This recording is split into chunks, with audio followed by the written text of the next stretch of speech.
Assalamualaikum warahmatullahi wabarakatuh. Anak-anakku sekalian, mudah-mudahan kalian semua dalam keadaan sehat walafiat. Amin.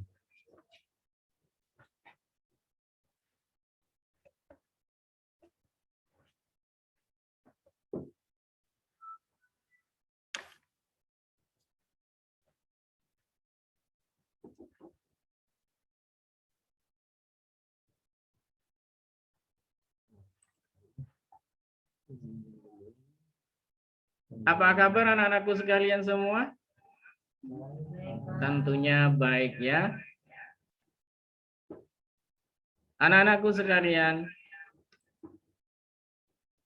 hari ini masih masuk kepada suasana pandemi, sehingga anak-anak sekalian masih dalam proses belajar dari rumah. Namun demikian anak-anak sekalian, mudah-mudahan walaupun belajar dari rumah, kalian tetap semangat dalam belajarnya, sehingga kalian nantinya bisa mendapatkan ilmu yang barokah, manfaat.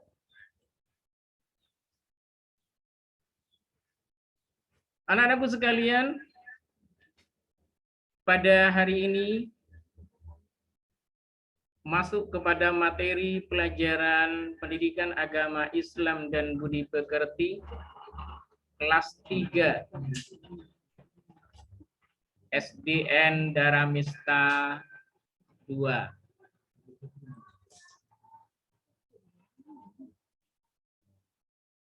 Dan pembelajaran yang akan kita bahas adalah pembelajaran 2, yaitu tentang senangnya belajar surat An-Nasr. Sebelum kita mulai pelajaran, marilah kita awali dengan berdoa kepada Allah Subhanahu wa taala. Doa yang kita baca yaitu doa sebelum belajar. Kita bersama berdoa. Bismillahirrahmanirrahim. Raditu billahi rabba wa bil islami dina wa bi Muhammadin nabiyya wa rasulah. Rabbi zidni ilma warzuqni fahma. Amin. Mudah-mudahan dengan berdoa kalian akan mendapatkan ilmu yang barokah, manfaat. Amin. Anak-anakku sekalian, sebelum kita memasuki pelajaran, perlu saya sampaikan kepada anak-anak sekalian bahwa tujuan pembelajaran kali ini adalah setelah selesai dilakukan pembelajaran dengan melihat video, anak-anak sekalian diharapkan dapat melafalkan surat An-Nasr dengan benar dan sesuai dengan kaidah tajwidnya. Anak-anakku sekalian, mari kita mulai pelajaran ini, yaitu pelajaran 2 dengan tema senangnya belajar surat An-Nasr. Pada tema senangnya belajar surat An-Nasr, ini ada beberapa subtema. Yang pertama, membaca kalimat dalam surat An-Nasr. Subtema yang kedua, menghafal surat An-Nasr. Subtema yang ketiga, menulis kalimat dalam surat An-Nasr. Subtema yang keempat, pesan surat An-Nasr.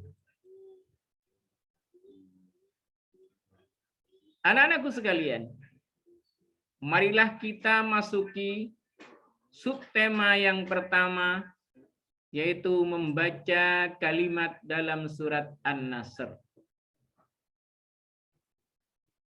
Sebelum kita memasuki kepada ayat surat An-Nasr, saya akan menjelaskan dulu apa arti daripada surat An-Nasr. An-Nasr artinya pertolongan. An-Nasr termasuk surat ke-110 dalam Al-Quran. An-Nasr diturunkan di kota Mekah setelah surat At-Taubah. An-Nasr tergolong surat Madaniyah karena turun setelah Rasulullah Sallallahu Alaihi Wasallam hijrah. An-Nasr terdiri atas 3 ayat, 19 kata, dan 80 huruf. Surat An-Nasr berisi janji Allah Subhanahu wa Ta'ala bahwa pertolongan Allah Subhanahu wa Ta'ala akan datang dan Islam akan memperoleh kemenangan. Nama lain daripada surat An-Nasr adalah At-Tawdi. Assalamualaikum warahmatullahi wabarakatuh. Selanjutnya, mari perhatikan bacaan surat An-Nasr berikut. Dan saya akan mempraktikkan dalam membaca surat An-Nasr, dan kalian semuanya siswa dan siswi kelas 3 SDN Daramista 2 supaya memperhatikan dan mendengarkan baik-baik sehingga kalian nantinya bisa mampu membaca surat An-Nasr yang akan Bapak contohkan. Perhatikan baik-baik. A'udzu billahi minasy syaithanir rajim. Bismillahirrahmanirrahim. Idza jaa nasrullahi wal fath wa ra'aitan nasa yadkhuluna fi dinillahi afwaja fasabbih bihamdi rabbika wastaghfir innahu kana tawwaba. Begitu anak-anak sekalian, bacaan surat An-Nasr. Perlu sedikit Bapak singgung tentang hukum tajwid yang terdapat pada bacaan surat An-Nasr. Kita mulai dari ayat yang pertama. Idza jaa nasrullahi wal fath. Idza jaa, idza itu dibaca panjang karena terdapat alif sesudah harakat fathah dan itu dibaca mat tabi'i atau mat asli. Mat asli ada 3 huruf, yaitu alif, wawu, dan ya. Kalau alif dibaca mat ketiga didahului dengan harakat fathah. Kalau wawu dibaca mat ketiga didahului dengan harakat dhammah. Kalau ya dibaca mat apabila didahului dengan harkat kasroh. Karena di sini didahului dengan harkat fathah dan setelahnya huruf alif, maka ini juga termasuk bacaan mad asli. Panjang bacaannya 2 alif. Nah, panjang bacaannya 1 alif atau 2 ketukan. Selanjutnya jaa. Ini ada huruf mad, ada bacaan mad, tetapi setelahnya masih ada hamzah dan bersatu dalam satu kalimat. Maka ini dibaca mad wajib. Jaa. Jadi sesudah mad masih ada hamzah. Maka ini dibaca mad wajib. Bagaimana cara bacanya? Panjangnya di sini dibaca sepanjang 3 alif atau 6 ketukan. Jadi bacaan ida dengan ja panjangnya itu berbeda. Jadi kalau ja ini harus ada, karena di situ ada huruf yang harkat yang bergelombang, jadi bisa saja didayungkan. Ya.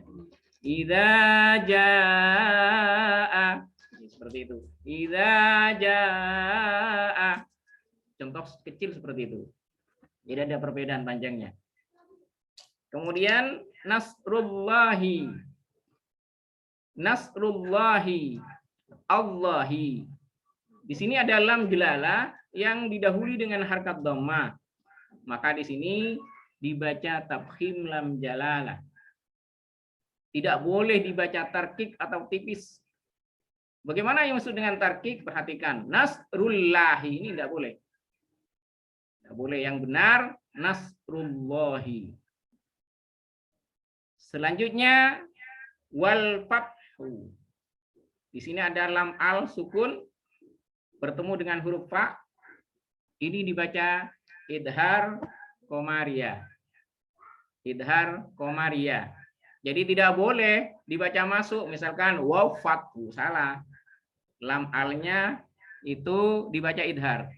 Yang artinya idhar jelas, lam alnya harus jelas sehingga menjadi wal fat.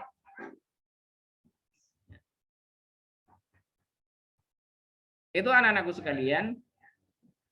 Jadi pada ayat pertama cara membacanya kalau dikaitkan dengan kaidah tajwidnya harus seperti itu. Jadi za dengan ja harus lebih panjang ja. Za itu 2 ketukan, kalau ja itu 6 ketukan. Baiklah anak-anakku sekalian.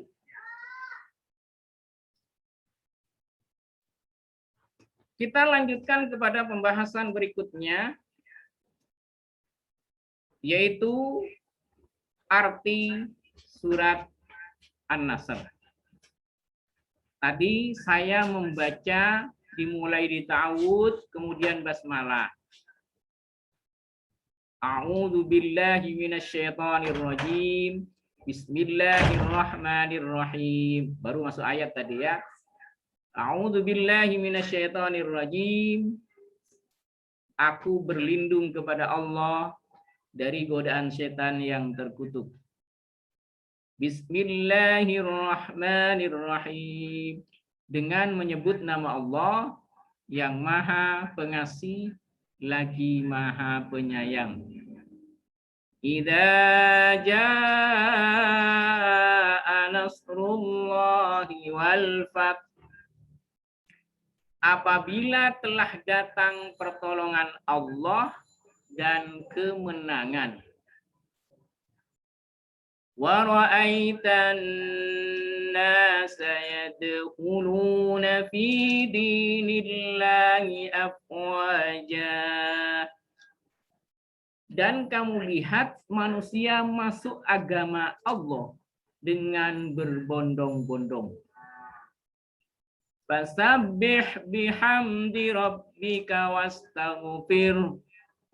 Innahu kana tawwaba.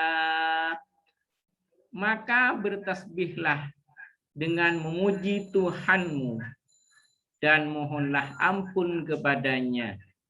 Sesungguhnya dia adalah Maha penerima taubat. Selanjutnya anak-anak sekalian, kita masuki subtema yang kedua, yaitu menghafal surat An-Nasr. Dalam menghafal surat An-Nasr, tentunya diperlukan semacam metode atau cara cepat untuk menghafal surat An-Nasr. Metodenya adalah, yaitu yang pertama harus sering melafalkan secara berulang-ulang ayat per ayat. Jadi surat An-Nasr itu agar supaya bisa cepat dihafal harus dibaca secara berulang-ulang. Secara berulang-ulang ini ada metode yang disebut metode 5 kali. Artinya membaca ayat Al-Quran surat An-Nasr itu sebanyak 5 kali. Masih belum hafal ditambah 5 kali lagi. Sehingga menjadi 10 kali. Dan begitulah selanjutnya hingga kalian bisa hafal.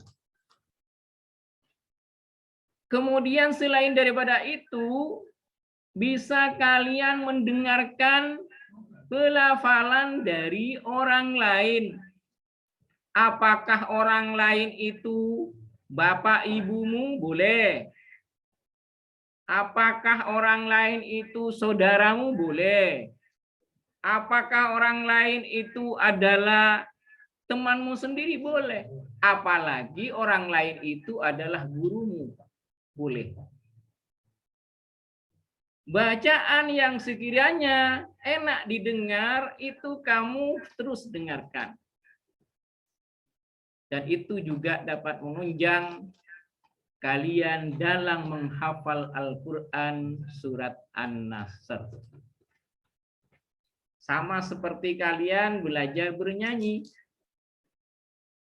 Misalkan nyanyiannya Rhoma Irama. Dengan judul Kemilau Cinta misalnya. Kalian bisa cepat hafal nyanyian Rhoma Irama dengan judul Kemilau Cinta itu karena kalian sering mendengar. Bahkan melihat teksnya. Didengarkan. Kalau tidak hafal terus berlanjut.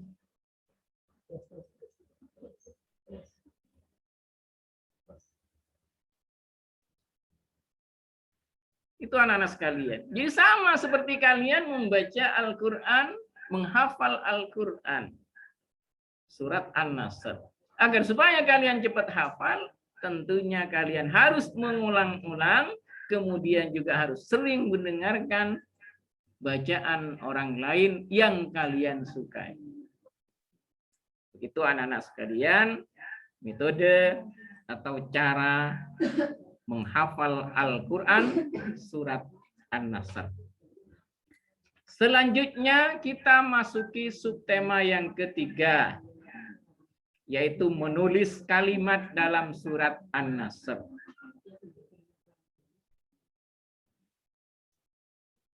Menulis kalimat dalam surat An-Nasr itu bisa baik apabila kalian dalam menulis surat An-Nasr itu sesuai dengan langkah. Bagaimana langkah-langkah menulis surat An-Nasr? Perhatikan. Di buku kalian itu sudah ada. Dan di sini Bapak juga tampilkan ya. Caranya bagaimana? Yaitu menulis dengan cara kata per kata. Jadi jangan langsung ditulis dalam satu ayat, tulis langsung selesai. Jangan. Biar bagus tulisannya, belajar menulis kata per kata. Misalkan, idza dilanjut dengan jaa. Oh, sudah bagus. Idza jaa sudah bisa. Lanjutkan kepada berikutnya. Nasrullahi. Ditulis. Oh, sudah bisa nasrullahi. Lanjut kepada berikutnya. Wal fathu. Begitu selanjutnya anak-anak sekalian. Jadi agar supaya kalian tulisannya bagus, baik, dan benar, jangan langsung nulis satu kali selesai, tapi belajar menulis kata per kata.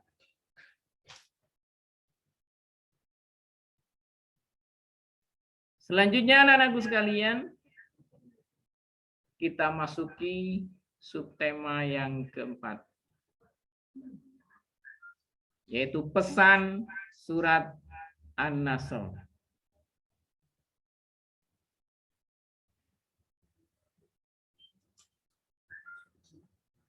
Di sini saya akan sebutkan keutamaan surat An-Nasr.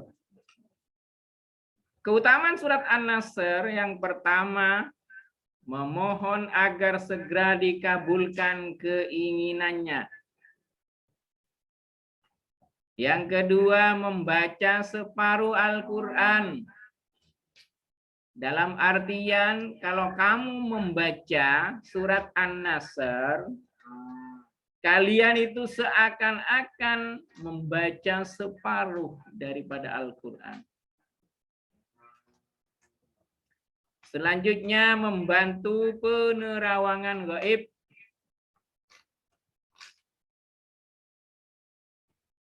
Kemudian mendapatkan kemenangan. Selanjutnya, keutamaan surat An-Nasr, memperoleh hasil tangkapan ikan yang banyak.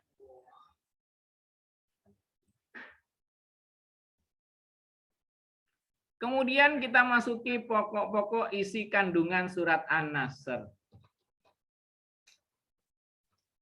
Yang pertama, isi pokoknya yaitu janji bahwa pertolongan Allah Subhanahu wa Ta'ala pasti datang dan Islam akan mendapatkan kemenangan.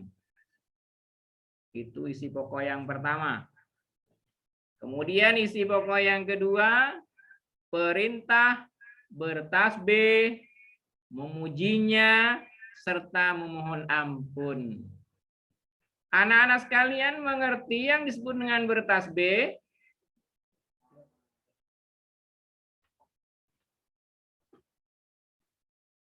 Kalau tidak mengerti, akan Bapak jelaskan. Bertasbih yaitu membaca Subhanallah. Kemudian memuji Allah dengan membaca Alhamdulillah. Kemudian memohon ampun kepada Allah dengan membaca Astaghfirullahaladzim. Tasbih Subhanallah itu artinya Maha Suci Allah. Kemudian Alhamdulillah artinya segala puji bagi Allah. Kemudian selanjutnya astagfirullah, memohon ampun kepada Allah. Ampunilah hamba ya Allah. Tuhan anak-anakku sekalian, pembelajaran surat An-Nasr yang Bapak bahas sudah subtema sebanyak 4, dan selanjutnya kita masuki kegiatan evaluasi. Sebelumnya anak-anakku sekalian, mudah-mudahan dengan belajar yang tadi yang Bapak contohkan dalam baca surat An-Nasr. Mudah-mudahan kalian semuanya bisa juga membaca surat An-Nasr dengan baik dan benar. Utamanya sesuai dengan kaidah tajwidnya. Baiklah anak-anakku sekalian, sebelum saya tutup, ada evaluasi yang akan Bapak berikan kepada kalian.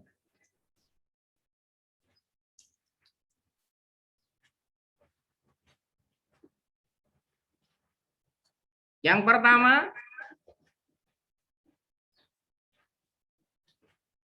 An-Nasr artinya titik-titik.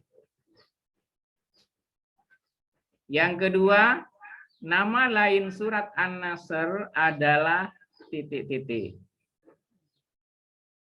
Yang ketiga, sebutkan 3 keutamaan membaca surat An-Nasr.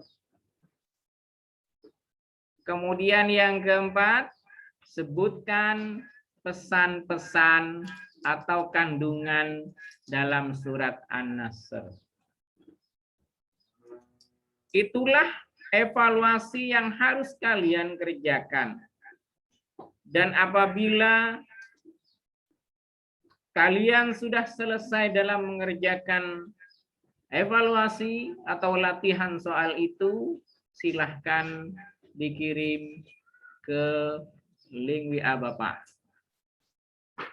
Mudah-mudahan apa yang kita pelajari hari ini bermanfaat dan akan menjadi ilmu yang barokah. Amin ya rabbal alamin. Dan saya tutup dengan bacaan Assalamualaikum warahmatullahi wabarakatuh.